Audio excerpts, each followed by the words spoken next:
you how I make the chicken and rice casserole. I've made this for so many years, but up until recently, I started making my own cream of chicken soup to put into the mix, and I tell you what, the flavor is so much better.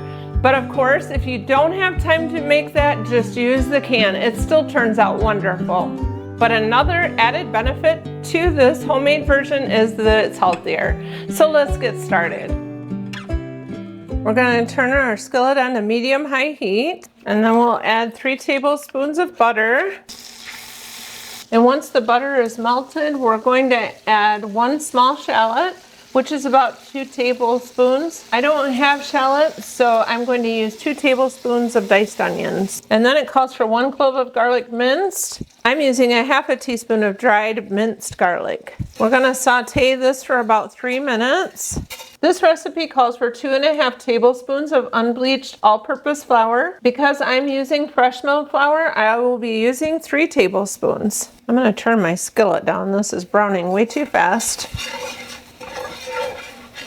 So we're gonna let the flour cook for about a minute or 2. You always wanna cook your flour a little bit, otherwise it won't taste very good. Now we need 2 teaspoons of chicken bouillon base. I'm using this Better Than Bouillon chicken base. If you haven't already turned your burner down, you will turn it down to medium-low. And then we're gonna add a half a cup of milk. And then 2/3 cup of chicken broth. This is some of my home canned chicken broth. And we're just gonna whisk this until it's smooth. We're gonna preheat our oven to 350. One thing I forgot to add is salt. You just want a pinch of salt. We're gonna cook this until it's thickened slightly, about 4 to 6 minutes. And it will thicken more as it cools. All right, I think I've cooked that down about far enough, because it is gonna thicken more as it cools. So we'll get this off, and then we're gonna get our rice rinsed so that we can get the rest of the dish put together. You don't have to rinse your rice, but it'll help keep it from clumping together as bad. You'll wanna drain it really good. 3/4 of a cup of uncooked long grain white rice, and then our cream of chicken soup.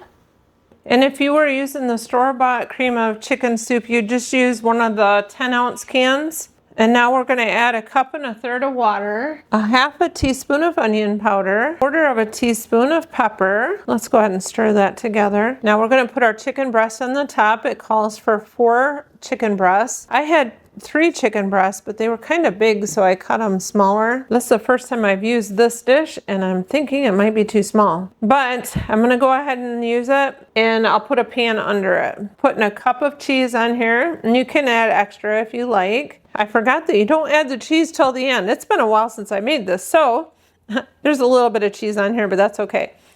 So I'm gonna get this in the oven, and then we'll add the rest of the cheese whenever that part gets done. We're gonna sprinkle the top of this with a little bit more pepper. I'm gonna put this on this tray because I'm afraid it might boil over. We're gonna cover this with aluminum foil. The recipe says to put it in a 2-quart pan. That's what this was, but I would recommend using a 3-quart pan. All right, let's get this in the oven. I'm gonna set the timer for 45 minutes.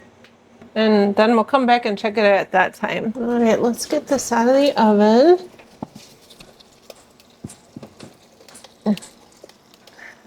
Oh, it smells so good. So we're gonna get the foil off of here. I'm glad I put this tray under it, or I'd really have a mess. So now is the right time to put our cheese on. And it's 1 cup of cheese. And again, you can put on as much as you like. I don't have a lot of extra space on here, so I better stick with the 1 cup. All right, I'm gonna put some parsley on top of mine just to kind of give it some color so it's not so boring. One thing I forgot to mention is you can always put some vegetables in here with this as well. We're gonna get this back in the oven basically just so that we can get it nice and brown on the top and melt that cheese. We'll come back in about 10 minutes. All right, let's check this. I did turn on the boiler so that it would brown this. That looks so good. Nice and bubbly and cheesy. We're gonna let this cool down a little bit and then we'll try it.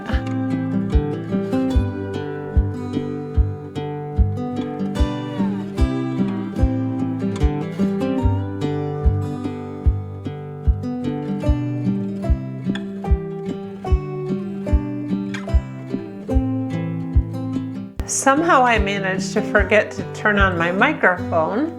So I'm going to end this in a little bit different way. Okay, so here's the moment of truth. That was so good. I have always enjoyed this recipe, but making it with the homemade cream of chicken soup from scratch instead of using the can, it really does make a difference.